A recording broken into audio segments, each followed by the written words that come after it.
Welcome back, viewers, and we've left off at the question, about VAT for a company to get themselves registered and what they need to do. Now, Mr. Shazumia, you've mentioned something about collecting the taxes for the taxman. Well, how about the threshold? At what point do businesses need to start collecting their VAT? The threshold is £82,000 turnover at the moment. Okay. That threshold changes in the budget, so every year it will change. If a business in the last 12 months has turned over more than £82,000, it must register for VAT.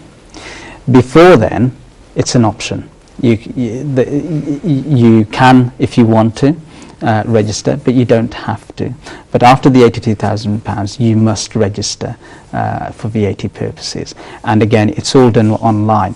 In fact, it is so easy to register for VAT, it's unbelievable. It's a couple of clicks on the government website, and then it would obviously yes, because the government have made that. And is that 82,000? Is it 82 or 81,000? Sorry, 82. 82,000. 82,000. Is that 82,000 for every businesses, or all businesses? Does it depend on different type of businesses? No, it doesn't. It's every business.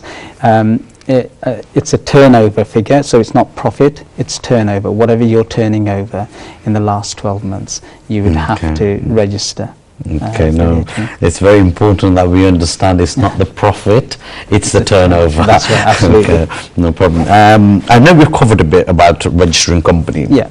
How would someone go about registering their company, and the several pieces of information they require in order to register? Could you just guide us a bit more about that, please? So setting up a limited company, again, is a very easy process, but you do need some information. So, for example, and these are very basic information that they need. So you need your name, obviously, and your business name and your trading name.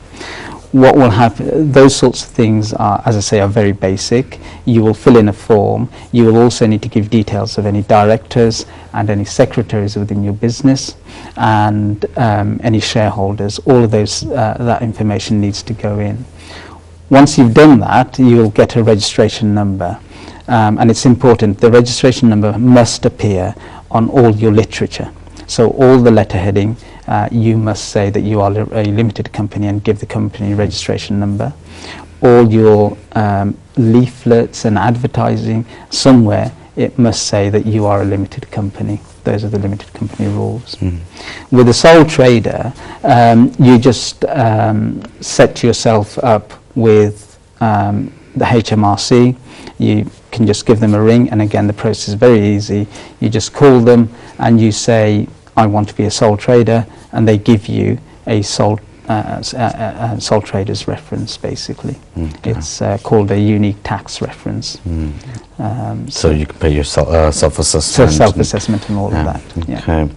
Okay. Earlier you mentioned business debts. How can a business avoid these business debts? Well, it's again management. You have to have a good way of managing those debts.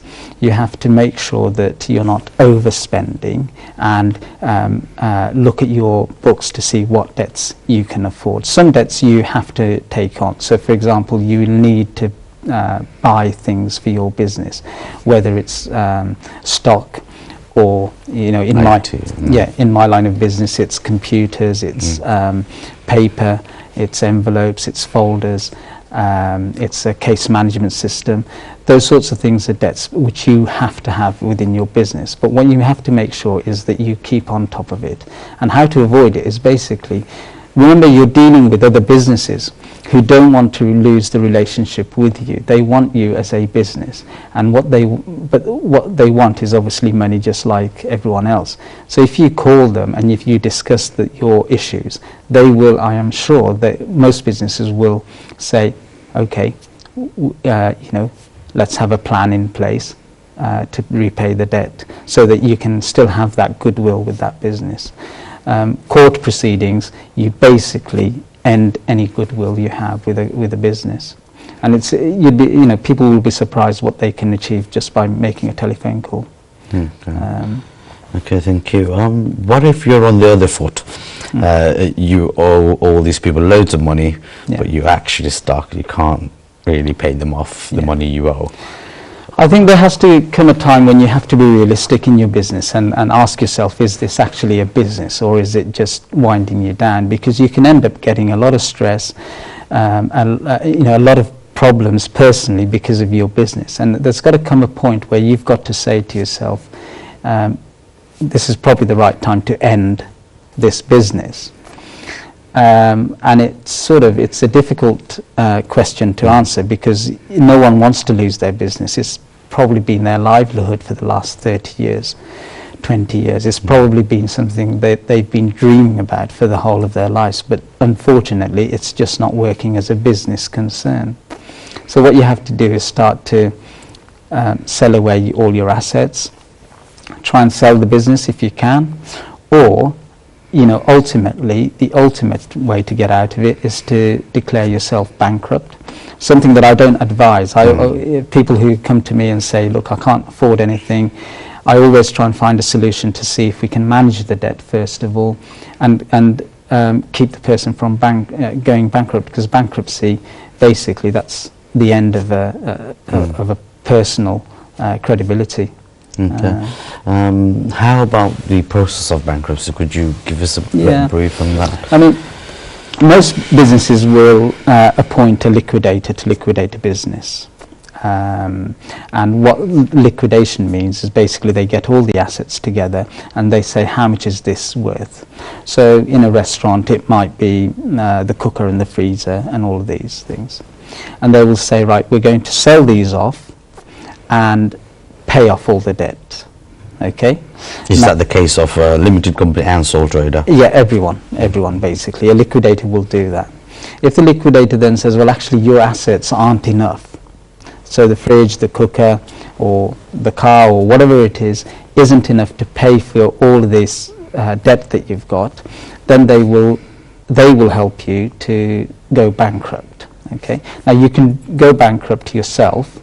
So if you're a sole trader, you can declare yourself bankrupt, and that is a very complex procedure. Basically, it's an application to the court. The court will then call you in for a meeting, and they will go through all your assets and all your liabilities to make sure that you are in fact bankrupt. Okay, and as a sole trader, going bankrupt can have devastating consequences on your personal life, because someone who's bankrupt is at risk of losing their home and their personal assets. A limited company, you have that protection that as long as you are trading properly and you are not simply going bankrupt to avoid debt, but you've actually taken the money out of the business, then your personal assets will be protected from any liability. It will only be the limited company that is at risk. Okay. Now there's also situations where I'm hearing people who's got a limited company, but the director has to give a guarantee on certain debt. Maybe their bank manager, or maybe when they're purchasing certain tools for their business, they have to give a personal guarantee on that debt. How does that work? Yeah, well, what's happened is since the markets crashed a few years ago, lending has become very, very difficult. So what most companies are now doing is saying, yes, we will lend to you and you have a limited company, but we want you to guarantee either all of that loan, giving personal guarantee of all of that loan, or some of it. And if the limited company defaults on that loan, then we will come after you for what you've guaranteed. Generally, if it's a guarantee, then it's not for the whole amount of the loan. It might be a percentage of the loan. But yes, you're right. The risk and the burden comes back to you on a personal level. If the company can't pay any debts, then the lender will come after the individual. They will. So there's no real protection in those sorts of agreements, and it's really important if you enter into those agreements that you get the correct advice and good advice from lawyers who will go through the agreements with you and who will set out exactly what your risk is. It's easy, isn't it? lender says we'll give you £250,000, but you have to guarantee £25,000 of it, 10%. It's very attractive, but if the limited company won't be able to raise those funds, you are immediately at risk of that £25,000, and lenders will not hesitate to make you bankrupt and sue. Well, I did find that if it's a limited company, it's quite difficult to get any form of lending That's nowadays. right. I mean, the ones we are doing at the moment, we get instructed by people who have limited companies and who are getting lending from various banks and mortgage companies, and then they are funding, but you should see the loopholes they are having to go through. How homes are being valued to see what assets they have in the homes. Cars are being valued. They're having strict credit checks, meetings with the lenders, something that 15 years ago would have been a form-filling exercise, now is 5 or 6 meetings. And some of my clients who think that they are going to complete a lending process within 28 days are now having to wait 3 or 4 months because the banks want to carry out checks. And yes, you're absolutely right. Funding is really, really difficult. Really difficult, yeah. Okay. I mean, you said you set up your own business 2 years ago. That's right. I'd like you to share that with our viewers. How did you go through the process and how you felt and where it is today? The starting point for me, for the viewers, is that I almost regret not doing it sooner, because the business has just grown and grown, and it's going to grow a lot more. As I said, I was managing a team for about 10 years, and I expanded that business a lot, but I wasn't getting anywhere in terms of my promotion prospects. So I sat down. With the lawyers, there is a very strict process that we have to follow with the regulators. I went through all of that. It took me 6 months to get through all of that. My immediate question was, I'm in a small town, Kidderminster, am I actually going to find a market for this? Because there are some very established solicitors' practices. Am I going to actually find a market for this? Am I going to make any money? Am I better off working for someone else? So that was and what I did was I stood outside Kidderminster Town Centre and I did a survey. Okay, I said, what are the things that you don't like about the legal services? The 2 things that came up was, one was that they couldn't find a solicitor to speak to. It wasn't readily available. Second was the cost. Solicitors are too expensive. You go in through the solicitor's door, you're paying through the nose. So what I've committed myself to doing is that I would always be available to people who want to speak to me, regardless of time and cost. And secondly, we would make our business affordable to everyone. And by that I mean, if someone is unable to pay for some services, we will still provide the service, but we would help them manage the payments by setting up monthly payment plans and things like that. So those are the 2 important things. Then, of course, the materials. I needed to get paper. It's odd, I speak to people and I say, I need paper. And they laugh. They say, go to the shop. But actually, we use that much paper. We're using probably 15,000 sheets a month on paper.